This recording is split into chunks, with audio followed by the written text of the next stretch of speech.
The night seemed to stretch on forever, its heavy silence pressing down on them like an oppressive weight. Every muscle in their bodies screamed for rest, yet they fought against the overwhelming urge to sleep, knowing that closing their eyes might be their undoing. The fire crackled softly in front of them, its flickering light casting long shadows that danced eerily across the forest.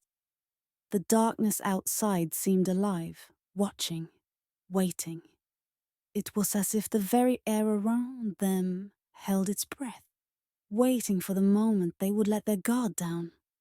But despite their exhaustion, they held strong, each minute a struggle to stay awake. The hours dragged on, every second feeling like a small eternity. Then, in the middle of their tired watch, a small spark jumped out of the fire. It danced in the air for a brief moment before landing on the ground, unnoticed in the chaos of their minds. The spark was small, but it was enough. In an instant, their bodies, exhausted beyond measure, gave in. They collapsed, their eyes heavy with the weight of their fear and fatigue. Sleep, sweet and merciful, finally claimed them. It was as if the fire itself had pulled them into its warmth, wrapping them in a dreamless slumber.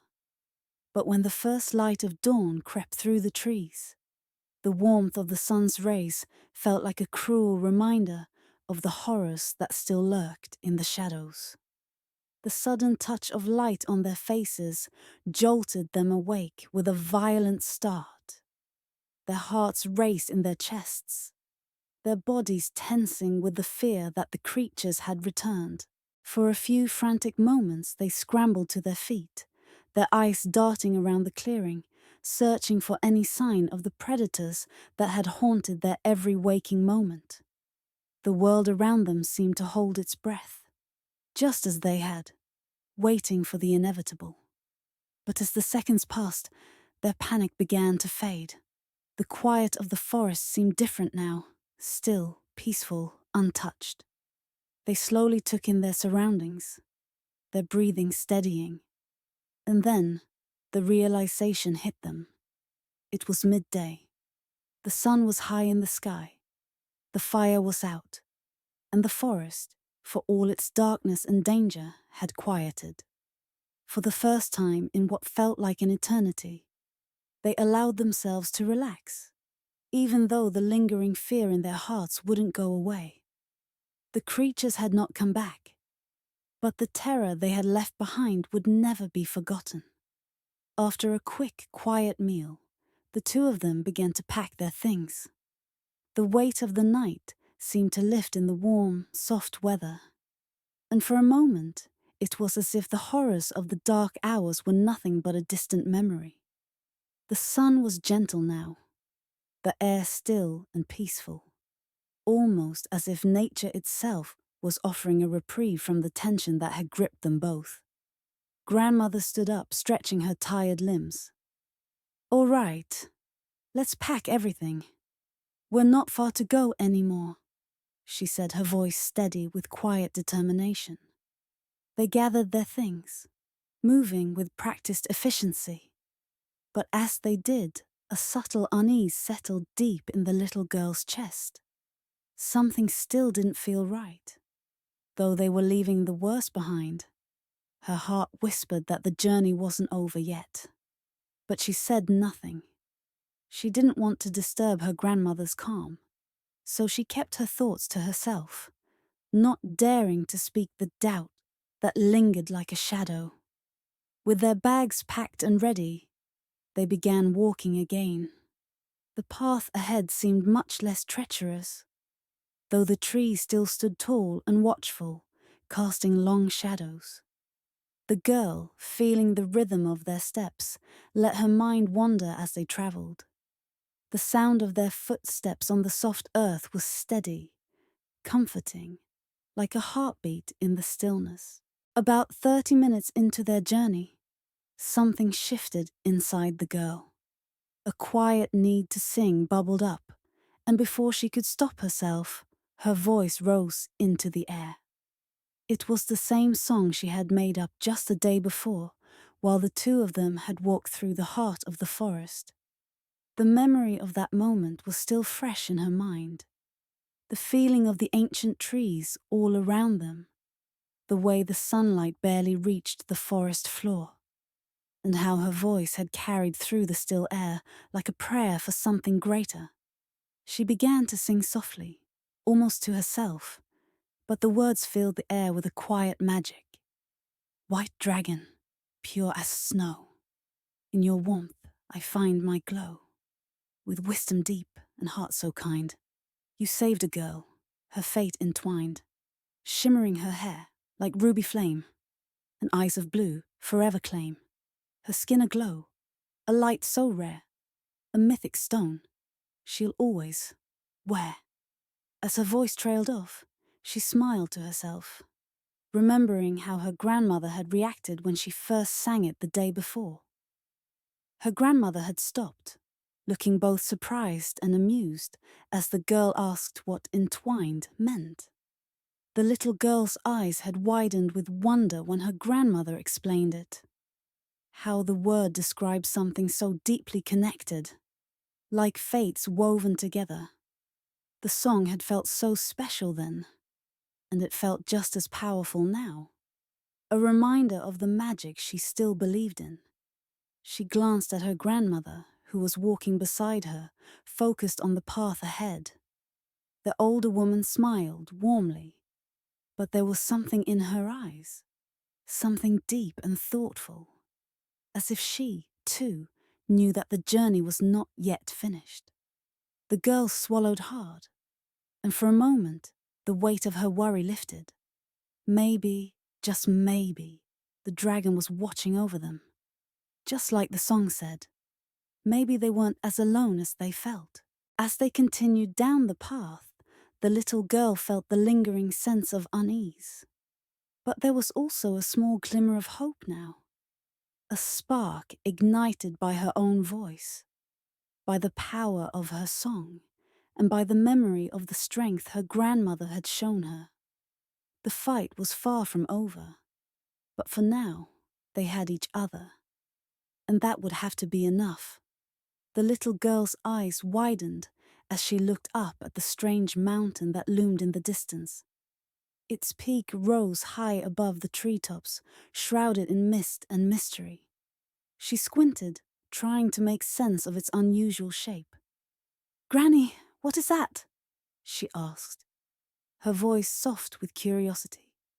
Her grandmother, who had been walking steadily ahead, paused and looked up at the mountain. There was a knowing smile on her face, one that seemed to carry a mixture of fondness and respect. "That's where we're going," she replied, her voice calm but filled with a quiet reverence. The little girl smiled sincerely, her heart fluttering with excitement. She had heard the story of Scail Nest from her grandmother countless times, passed down through the generations. But now, seeing the mountain with her own eyes, it felt even more magical than she had imagined.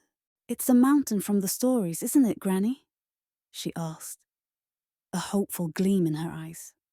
Her grandmother nodded, her gaze distant for a moment, as though recalling the many times she had told this tale. "Yes, it is. The mountain where it all began."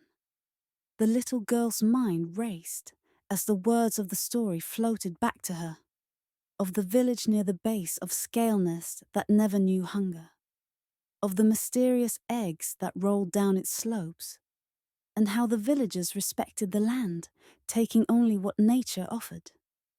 She had always loved the part about the eggs, how the villagers waited to see if any bird would claim them before carefully baking them on flat stones.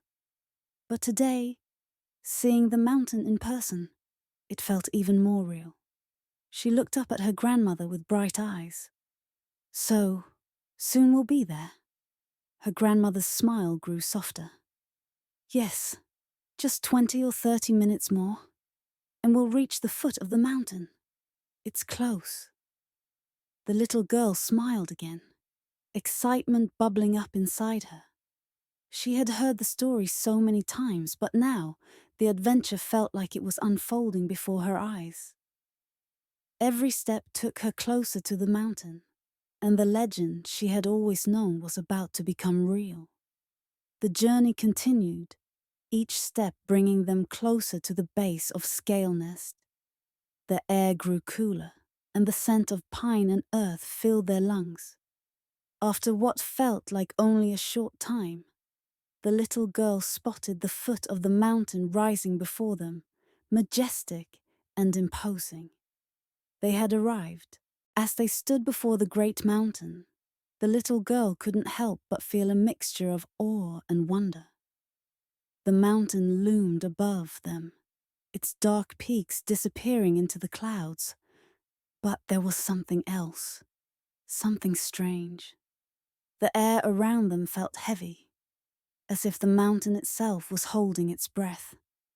"We've made it, Granny," she whispered, her voice barely above a breath. Her grandmother nodded, but there was a certain weight in her expression. "Yes, but the village is long gone.